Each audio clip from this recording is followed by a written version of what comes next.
I find it a little difficult to say what the subject matter of this seminar is going to be, because it's too fundamental to give it a title. I'm going to talk about what there is.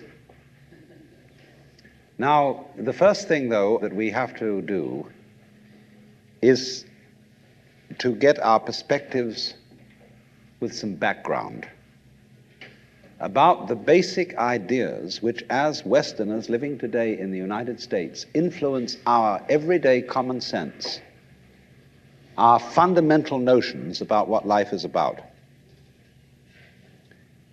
And there are historical origins for this which influence us more strongly than most people realize. Ideas of the world which are built into the very nature of the language we use and of our ideas of logic and of what makes sense altogether.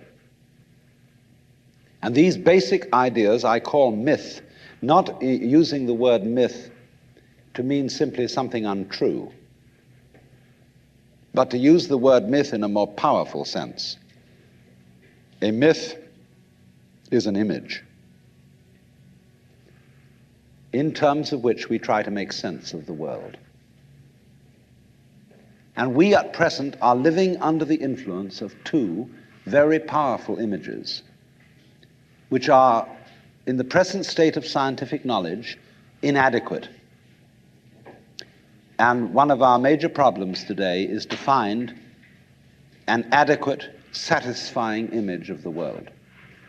Well, that's what I'm going to talk about. And I'm going to go further than that, not only what image of the world to have, but how we can get our sensations and our feelings in accordance with the most sensible image of the world that we can manage to conceive. All right, now, the two images which we have been working under for 2,000 years and maybe more are what I would call two models of the universe, and the first is called the ceramic model, and the second, the fully automatic model. The ceramic model of the universe is based on the book of Genesis, from which Judaism, Islam, and Christianity derive their basic picture of the world. And the image of the world in the book of Genesis is that the world is an artifact. It is made. As a potter takes clay and forms pots out of it, or as a carpenter takes wood and makes tables and chairs out of it.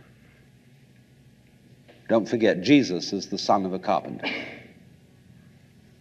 and also the Son of God. So the image of God and of the world is based on the idea of God as a technician, potter, carpenter, architect, who has in mind a plan and who fashions the universe in accordance with that plan. So basic to this image of the world is the notion, you see, that the world consists of stuff, basically. Primordial matter, substance, stuff, as pots are made of clay. And the potter imposes his will on it and makes it become whatever he wants. And so in the book of Genesis, the Lord God creates Adam out of the dust of the earth. In other words, he makes a clay figurine, and then he breathes into it, and it becomes alive, because the clay becomes informed. By itself, it is formless. It has no intelligence, and therefore it requires an external intelligence and an external energy to bring it to life and to put some sense into it. And so in this way, we inherit a conception of ourselves as being artifacts, as being made, and it is perfectly natural in our culture for a child to ask its mother, "How was I made?" or "Who made me?" And this is a very, very powerful idea, But, for example, it is not shared by the Chinese or by the Hindus. A Chinese child would not ask its mother, "How was I made?" A Chinese child might ask its mother, "How did I grow?" which is an entirely different procedure from making. You see, when you make something, you put it together, you arrange parts, or you work from the outside to the in, as a sculptor works on a stone or as the potter works on clay. But when you watch something growing, it works in exactly the opposite direction. It works from the inside to the outside.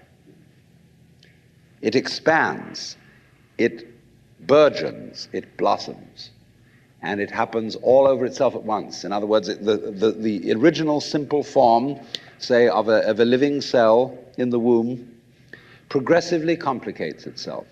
And that's the growing process, and it's quite different from the making process. And so there is, for that reason, a fundamental difference between the made and the maker.